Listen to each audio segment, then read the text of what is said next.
Have you ever put a ton of hours into a game and then wondered why you didn't know something sooner? That's how I felt after beating Raft. There's so many things I wish I could have known when I first started playing the game. So today I am going to be showing you 10 things I wish I knew when I started playing Raft. Number 1, stones. When I first started playing the game, it's one of the first resources after you hit a few islands that you kind of get quite a lot of. And after a while, it kind of seems pointless to have them. I mean, obviously there's a lot that they can be used for, but for the most part, everything else is a little bit more important than stones.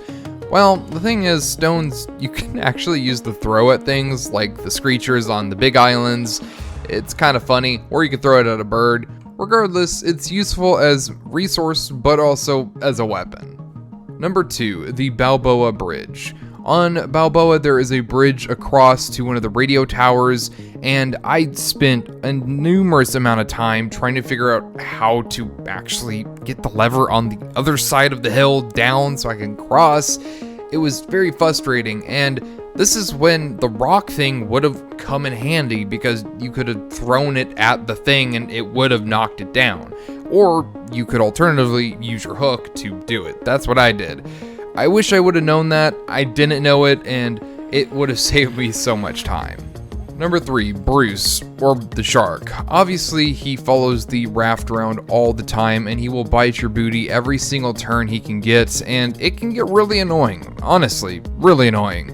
And one of the biggest things is you can actually negate any damage he does to you. Simply, all you gotta do is line up your character towards Bruce when he's lining up to attack you, and right when he lunges, you lunge your spear right at him, and it negates any damage you do to it. The timing can be a little funky, but if you could do it, it's really easy, and it's super nice whenever you're trying to grab ore. But if you're on an island, my opinion is grab some bait or just simply kill him and you get some free food out of it and time to be alone to get all the resources off an island. Number 4, organization. Organization is one of those that I just cannot stress enough. Organization in this game is insane. You need to have some kind of organization because the amount of stuff is just crazy and you need to have some sort of system or else it gets lost, cluttered, and can be chaotic, especially if you have more than 2 people in a server at once. Now, with all that being said, a lot of the organization in the game can be quite simple, right? Just put a sign and wait a minute. Oh. Yeah, so in the game, there's not really a way to organize. I mean, you can put a sign above it or to the side, but you really can't put one on there. So the easiest way is to really just go ahead and color code everything and then have like some signs to the side saying what color is to what for a key.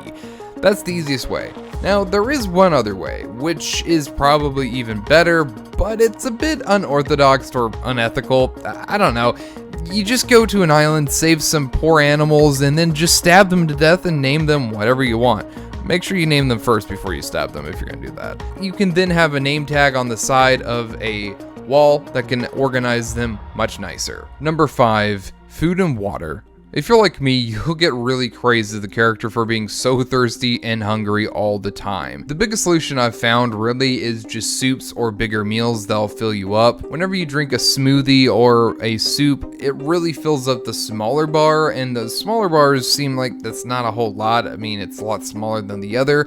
Well, truth is, that's actually the same as the big bar. It's 100, and essentially it goes down a lot slower than the other one, your normal bar, which is really, really nice because it gives you a lot longer time to go ahead and explore an island, story island, do what you need, and not have to worry about your water and hunger going down like crazy. Number 6, seagulls. Seagulls are pretty annoying when it comes to farming, and you can easily use a scarecrow to keep them at bay, but there's a lot better methods. Well, I mean, scarecrow, at least the long-term one, is really good. But if you don't really have that, one of the better solutions is hanging a planter in a indoor section, and they just can't get to it. The seagulls no longer have access to that planter box, which is really, really nice because you don't have to constantly keep running over to shoo the seagulls away.